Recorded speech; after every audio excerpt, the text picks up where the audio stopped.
नमस्कार प्रिय विद्यार्थियों, जीवी पॉइंट में आपका हार्दिक स्वागत व अभिनंदन। आज अपन कक्षा 12 हिंदी साहित्य के काव्यशास्त्र से संबंधित टॉपिक लेके आए हैं। ये टॉपिक माध्यमिक शिक्षा बोर्ड राजस्थान अजमेर द्वारा प्रायोजित परीक्षा को ध्यान में रखते हुए तैयार किया गया है। ये टॉपिक आपके लिए गागर में सागर भरने का काम करेगा।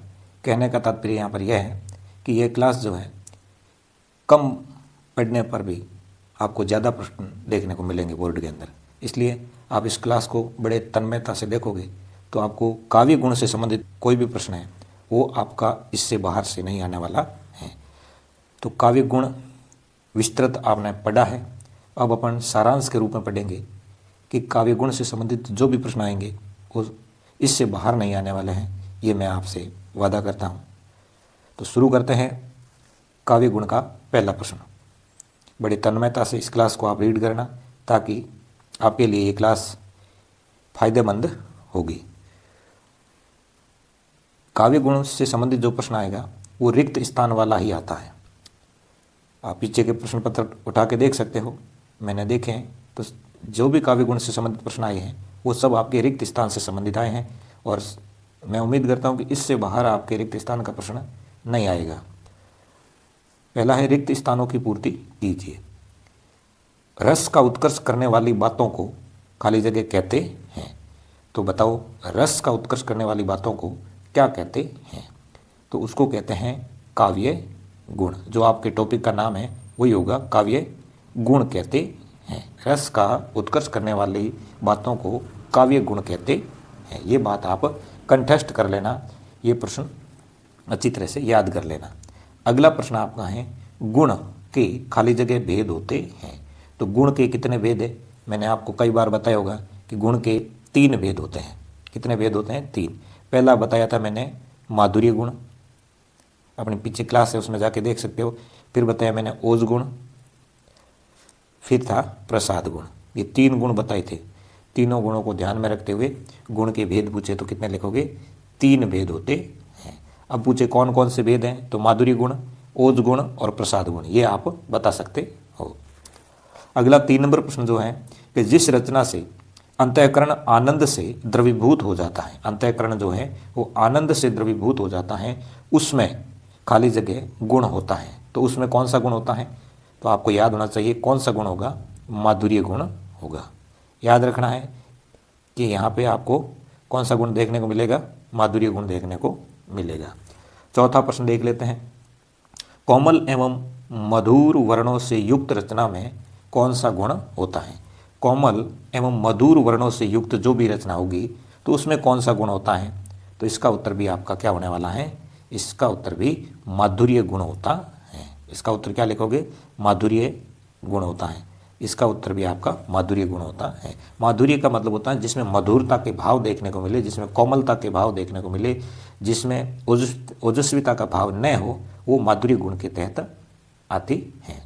अगला प्रश्न जो है, श्रृंगार, शांत और करुण रस से युक्त रचना में कौन सा गुण होता है? आपको खाली जगह भरनी है जिसके अंदर आपको श्रृंगार रस देखने को मिले, जिसके अंदर आपको शांत रस देखने को मिले, जिसके अंदर आपको करुण रस देखने को मिले।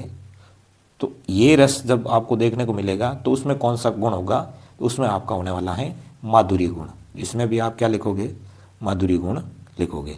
आपको याद रखना है कि माधुर्य गुण के गुण में कौन कौन से रस होते हैं। तो माधुर्य गुण में श्रृंगार रस होता है, शांत रस होता है और करुण रस होता है। ये 3 प्रश्न बनते हैं। अगला प्रश्न देख लेते हैं, अनुनासिक वर्णों से युक्त काव्य रचना में, जो अनुनासिक वर्णों से युक्त काव्य रचना होती है उसमें कौन सा गुण देखने को मिलता है?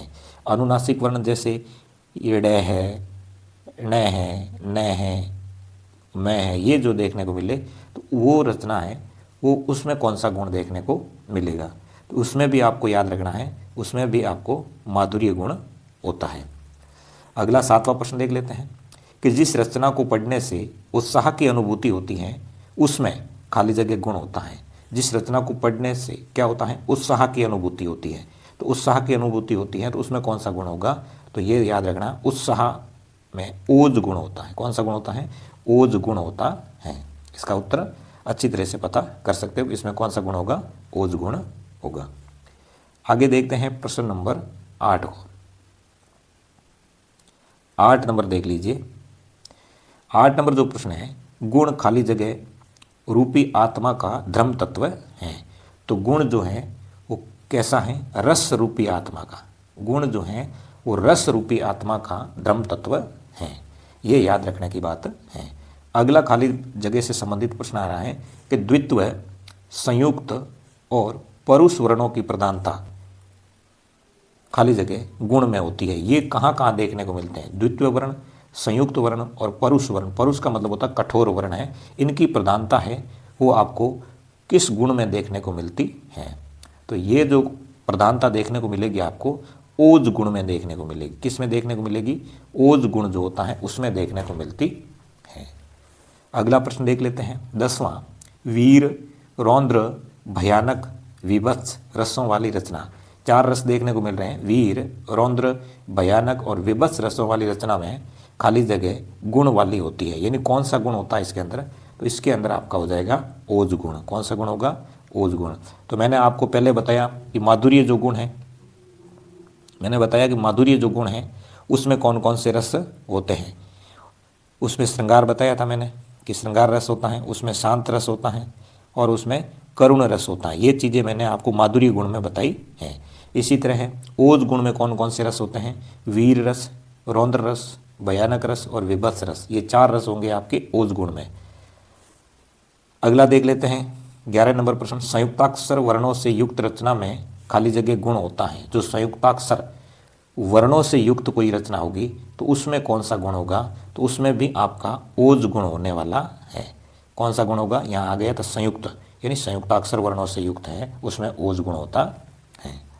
अगला प्रश्न देख लेते हैं 12वें नंबर का कि चित्त में, चित्त का मतलब होता मन में तुरंत व्याप्त होने वाली रचना में, मन में या चित्त में तुरंत व्याप्त होने वाली रचना में खाली जगह गुण होता है।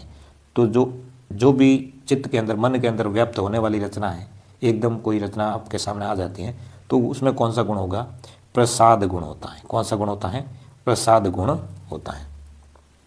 तीसरा, प्रसाद का अर्थ क्या होता है ये बताना है। प्रसाद का अर्थ है वो क्या होता है? तो प्रसाद का अर्थ बता दीजिए, क्या होता है प्रसाद का अर्थ? तो आपको प्रसाद का अर्थ बताना है। प्रसाद का अर्थ होता है निर्मलता। क्या होता है? निर्मलता। अब आप सोचोगे निर्मलता क्या होता है? निर्मलता का मतलब होता है स्वच्छता। क्या होता है? स्वच्छता। निर्मलता का अर्थ होता है स्वच्छता। अच्छी तरह से याद कर लेना। ये प्रश्न परीक्षा में कई बार पूछे गए हैं, इसलिए मैं ये प्रश्न आपके सामने लेके आया कि आपको इस क्लास से कुछ फायदा हो सके। अगला प्रश्न है 14 नंबर। 14 नंबर प्रश्न को भी देख लेते हैं कि 14 नंबर प्रश्न किस प्रकार का है। सीधे साधे वर्णों एवं शब्दों से युक्त रचना में खाली जगह गुण होता है। जो सीधे साधे वर्णों व शब्दों से युक्त कोई रचना होगी तो उसमें कौन सा गुण होगा? तो आप बता सकते हो उसमें भी प्रसाद गुण होता है। कौन सा गुण होता है? प्रसाद गुण होता है। जिसे शब्दों को पढ़ने पर अर्थ की आवश्यकता नहीं हो, ऐसा काव्य जिसको पढ़ने से अर्थ की आवश्यकता नहीं हो, वो प्रसाद गुण में आती है। तो इसका उत्तर लिखोगे आप प्रसाद। अगला 15वां, ओज गुण में खाली जगह वर्णों का आधिक्य होता है। तो ओज गुण के अंदर कैसे वर्णों का आधिक्य होता है? तो परुष वर्णों का। कैसे? परुष वर्णों का। परुष वर्णों का मतलब क्या होता है? कठोर। परुष का मतलब होता है कठोर। तो कठोर वर्ण या परुष वर्णों का आधिक्य किसमें होगा? ओज गुण के अंदर आपको देखने को मिलने वाला है।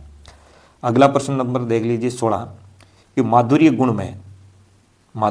गुण में खाली जगह वर्णों का आधिक्य होता है। तो माधुर्य गुण में कैसे वर्णों का आधिक्य देखने को मिलेगा? तो माधुर्य गुण होगा उसमें अनुनासिक वर्णों का आधिक्य देखने को मिलेगा। कैसे? अनुनासिक वर्णों का आधिक्य। अनुनासिक वर्णों का आधिक्य है वो देखने को मिलने वाला है। अगला 17 नंबर प्रश्न देख लीजिए कि मंद मंद निक्ष्यो मुकुंद मधुवंते। इस पंक्ति में कौन सा गुण है? मंद मंद निक्ष्यो मुकुंद मधुवंते, इस पंक्ति में कौन सा गुण है? प्रश्न नंबर 17 है तो बता सकते हो मंद मंद निक्ष्यो मुकुंद मधुवन। मधुवन मधुर की मधुरता की बात हो रही है तो इसलिए इसमें माधुर्य गुण है। कौन सा गुण है? माधुर्य गुण है। अगला देख लेते हैं 18, बढ़ो करो वीर स्वजाति का भला। इस पंक्ति में कौन सा गुण है? इसको पढ़ने पे ही ऐसे भाव आ रहे हैं जैसे कोई वीरता के भाव आ रहे हैं, इसलिए इसमें कौन सा गुण हो जाएगा? आपका ओज गुण हो जाएगा। कौन सा गुण हो जाएगा? ओज गुण हो जाएगा। मैंने अभी अभी बताए थे कि जो ओज गुण है, उस ओज गुण में कौन कौन से रस होते हैं, तो ये आपको पता होना चाहिए। ओज गुण में वीर रस होता है, ओज गुण जो होता है उसमें रौद्र रस होता है, ओज गुण के अंदर भयानक रस होता है, और ओज गुण के अंदर विभत्स रस होता है। तो ये याद रखना, 4 रस है ये ओज गुण में देखने को मिलते हैं। इसी तरह अगला प्रश्न देख लेते हैं 19 नंबर प्रश्न है कि दया कर दान भक्ति का हमें परमात्मा देना। इस पंक्ति में कौन सा गुण है? ये सीधी पंक्ति है जिसका अर्थ बताने की कोई आवश्यकता नहीं है। इससे पहले आपने प्रश्न 14 नंबर पढ़ा था कि सीधे साधे वर्णों और शब्दों से युक्त रचना में कौन सा गुण होता है? तो प्रसाद। तो ये भी आपके सीधे साधे शब्द देखने को मिल रहे हैं जिसका अर्थ बताने की कोई जरूरत नहीं है। ऐसी स्थिति में इस पंक्ति के अंदर आपका प्रसाद गुण है। कौन सा गुण है? प्रसाद गुण है। अगला देखते हैं 20 नंबर प्रश्न, माधुर्य का अर्थ खाली जगह होता है। तो माधुर्य का अर्थ क्या होता है? मधुरता। माधुर्य का अर्थ क्या लिखोगे? मधुरता। मधुरता का अर्थ नहीं समझे हो तो ऐसा समझ लीजिए मिठास। क्या होता है? मिठास। अगला प्रश्न है 21 नंबर, ओज का अर्थ खाली जगह लिया जाता है। ओज का अर्थ होता है जोश। ओज का अर्थ क्या होता है? जोश, या कह सकते हो उत्साह। ओज का अर्थ उत्साह लिया जा सकता है, या ये कह सकते हैं वीरता भी कह सकते हैं, वीरता भी इसका अर्थ लिया जा सकता है। इसी तरह अपने आज के जो प्रश्न थे वो मैंने हल करवाए हैं। मैं उम्मीद करता हूँ कि आज की क्लास आपको पसंद आई होगी। इस क्लास को आप 2 से 3 बार अगर अच्छी तरह से पढ़ लोगे तो मैं गारंटी के साथ कह रहा हूँ कि इससे बाहर काव्य गुण का प्रश्न है वो आपको देखने को नहीं मिलेगा।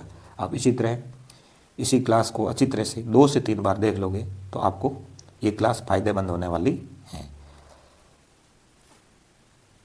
फिर मिलते हैं अगली क्लास में, तब तक के लिए जय हिंद, जय भारत।